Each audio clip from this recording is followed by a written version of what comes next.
terima kasih buat siang hari ini kami kembali datang kepada Tuhan. Kami percaya kasih Tuhan itu terus ada dalam setiap kehidupan kami. Kasih Tuhan itu terus baru dalam kehidupan kami. Dan kami percaya Tuhan tidak akan pernah melupakan kami. Tuhan tidak akan pernah meninggalkan kami. Tuhan ada bersama dengan kami. Engkau terus memberkati kami Tuhan. Dan kami rasakan pada saat ini kami rindu jamahan tangan Tuhan itu selalu ada di tengah-tengah kehidupan kami, menolong nikah kami, suami istri, bahkan anak-anak kami yang Tuhan percayakan, memberikan kemurahan-Mu, tetap sehat panjang umur. Kami beriman sampai Tuhan datang kembali kedua kali, kami terus bisa melayani Tuhan. Banyak kekurangan kami dan kelemahan kami, di dalam kami mengiring dan mengikut Tuhan, tapi Tuhan terus bekerja dan memberkati kehidupan kami. Di dalam satu nama yang besar, kami akan siapkan hati kami dengan firman Tuhan. Haleluya, puji Tuhan. Amin. Salam, selamat siang, selamat kita bertemu kembali dan selamat kita beribadah di dalam cinta Tuhan. Saudara, Bapak, Ibu yang terkasih dalam nama Tuhan, kita bersyukur kepada Tuhan. Tuhan masih memberikan kesempatan tanpa kekurangan satu apapun. Kita kembali ada di tempat ini dalam keadaan segala baik. Kita akan lihat Alkitab kita dalam kitab Mazmur pasal yang ke-231 ayat 6 ya. Kembali kita akan melihat ini pengakuan dari seorang raja yang bernama Raja Daud. Dia mengatakan bahwa hidupnya itu ada dalam tangan Tuhan ya. Memang kita memiliki suatu ya jaminan di dalam dunia ini, meletakkan suatu pengharapan kita lewat pekerjaan kita, tetapi kita bukan hidup dari segala sesuatu apa yang ada dalam dunia. Itu dikatakan oleh Raja Daud, sehingga Daud menulis Mazmurnya dalam kitab pasal 31 ayat 16a, dikatakan hidupnya itu tidak bergantung dalam tangan Tuhan, tetapi hidup Daud itu bukan tergantung kepada kehebatannya, bukan tergantung kepada apa yang dia miliki, tetapi hidup Daud itu bergantung kepada tangan Tuhan. Dan Lukas juga mencatat dalam pasal 12 ya, kita lihat dulu ayat yang ke-15, dikatakan walaupun orang berlimpah-limpah hartanya, hidupnya tidak tergantung kepada kekayaannya. Lukas pasal 12 ayat yang ke-15 ini diselidiki oleh seorang tabib ya, tabib Lukas. Lukas itu tabib ya, dokter. Dia menyelidiki, dia menulis dengan teliti, dengan rapi, bahwasanya hidup manusia itu bukan berlimpah-limpah, bukan tergantung kepada apa yang dimiliki ya. Katanya lagi kepada mereka, berjaga-jagalah dan waspadalah terhadap segala ketamakan, sebab walaupun, perhatikan, seorang berlimpah-limpah hartanya, perhatikan dia, hidupnya tidaklah tergantung pada kekayaannya ya, jadi itu ya, jadi tidak salah Daud menuliskan, itu tidak hiperbola. Daud menuliskan hidupnya tidak bergantung kepada kekayaan, tidak bergantung kepada harta, tidak bergantung kepada kelimpahan, tapi Daud mengaku hidupnya itu sepenuh itu bergantung dalam tangan Tuhan ya, dalam tangan Tuhan. Sekarang saya akan mengajak saudara-saudara sekalian memperhatikan bagaimana caranya supaya kita ini berada dalam tangan Tuhan ya.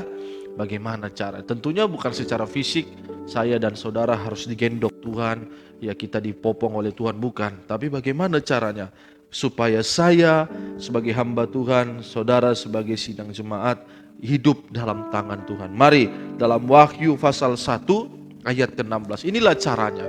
Inilah rumusnya supaya kita ini hidup dalam tangan Tuhan ya. Jadi bukan hidup pada apa yang kita miliki, memang tidak salah, itu semua sarana dari Tuhan ya. Kita memiliki harta, benda, kekayaan, tapi bukan di sana kita letakkan kehidupan kita, tapi kita letakkan semua kehidupan kita itu dalam tangan Tuhan. Wahyu pasal 1 ayat yang ke-16. Wahyu pasal 1 ayat ke-16.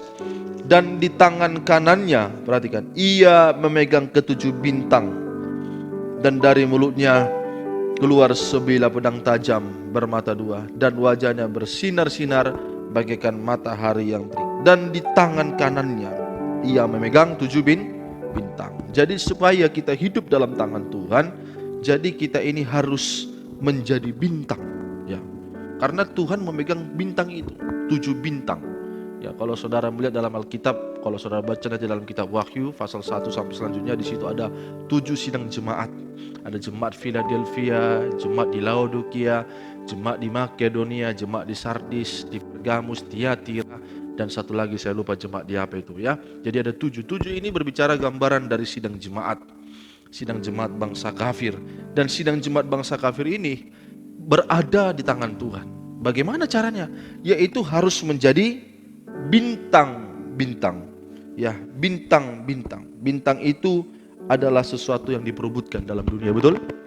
Kan bintang kan? Ya, bintang-bintang, bintang film, ya bintang dunia, bintang apalah. Ini diperebutkan. Jadi supaya kita hidup dalam tangan Tuhan, kita ini harus menjadi seorang bintang. Ya, menjadi bintang-bintang yang berada dalam tangan Tuhan, ya, yang berada dalam tangan Tuhan. Ya. Perhatikan, bintang itu siapa? Bintang itu adalah orang-orang yang mempertahankan iman.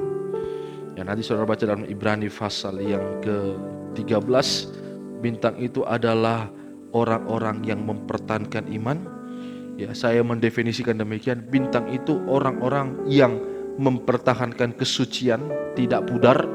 Bintang-bintang itu juga adalah orang-orang yang melayani Tuhan.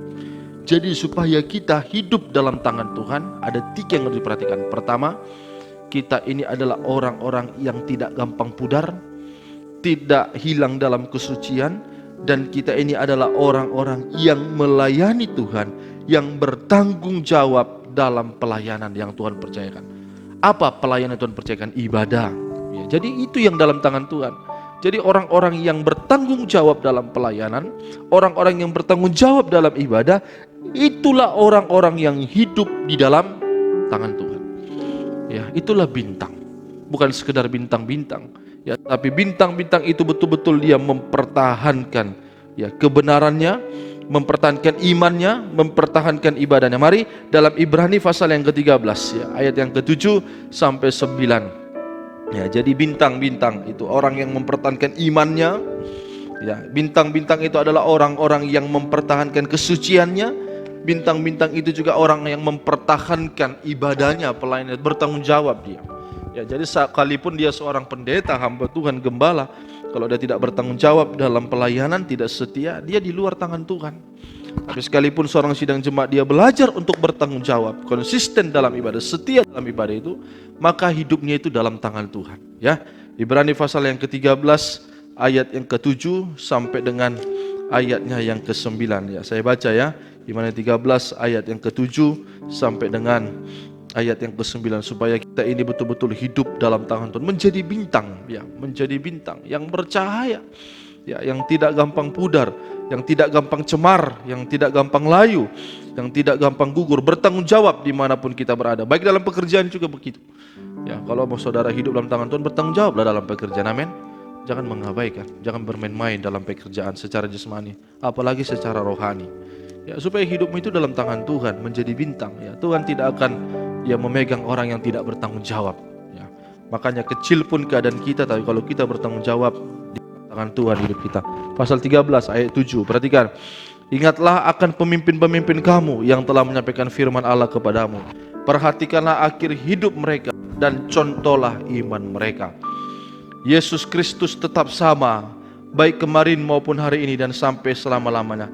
Janganlah kamu disesatkan oleh berbagai-bagai ajaran asing, sebab yang baik ialah bahwa hati kamu diperkuat dengan kasih karunia dan bukan dengan pelbagai makanan yang tidak memberi faedah kepada mereka yang menurut aturan-aturan makanan macam itu. Jadi ya, kita ini belajar mempertanggungjawabkan ya, setiap apa yang Tuhan percayakan. Iman pertama, ya, jadi tidak tergeser dari iman. Iman itu ya tidak berubah-ubah, ya, tidak mau disesatkan. Jadi itulah bintang, ya, tidak mau disesatkan, ya, tidak mau disesatkan.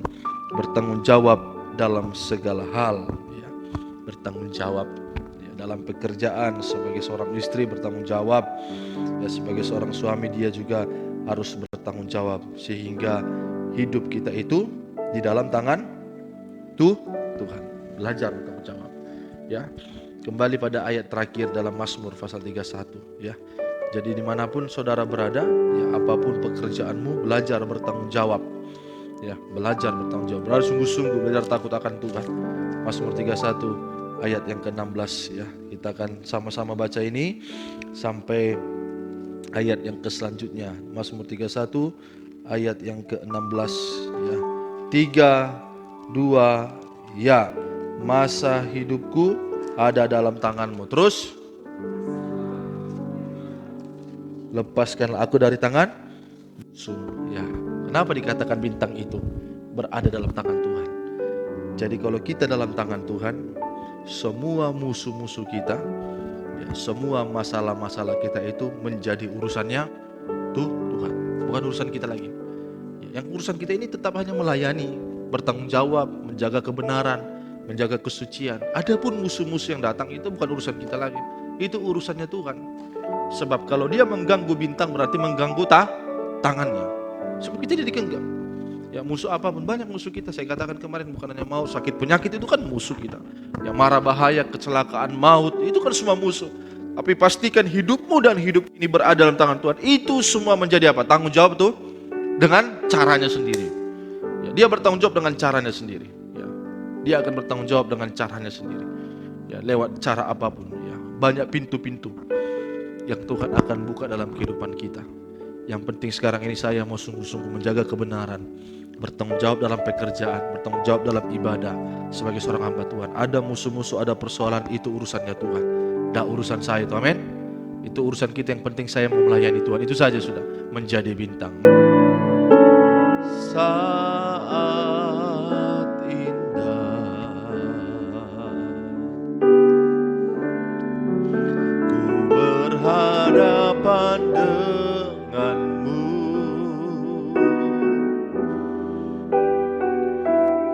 memandang wajahmu, Yesus kekasih jiwaku.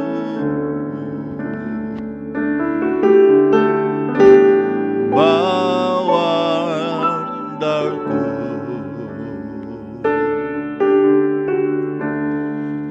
erat dalam pelukanmu,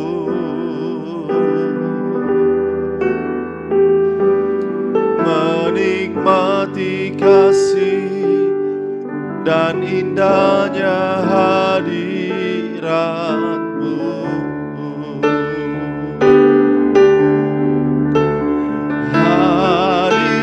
Hadiratmu Tuhan,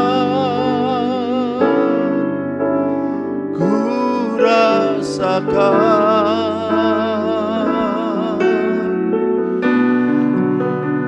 kekudusanmu Bapa, penuhiku. Ku rindu selalu diam dalam bait-Mu, menikmati kasih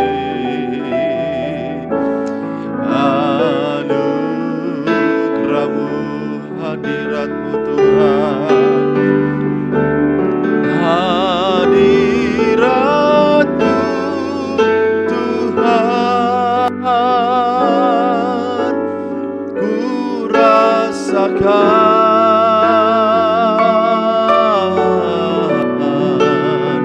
kekudusan-Mu Bapa,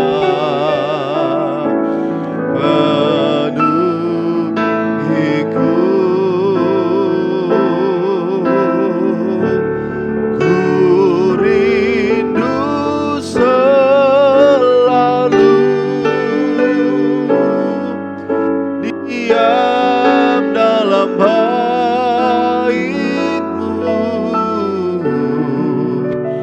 menikmati kasih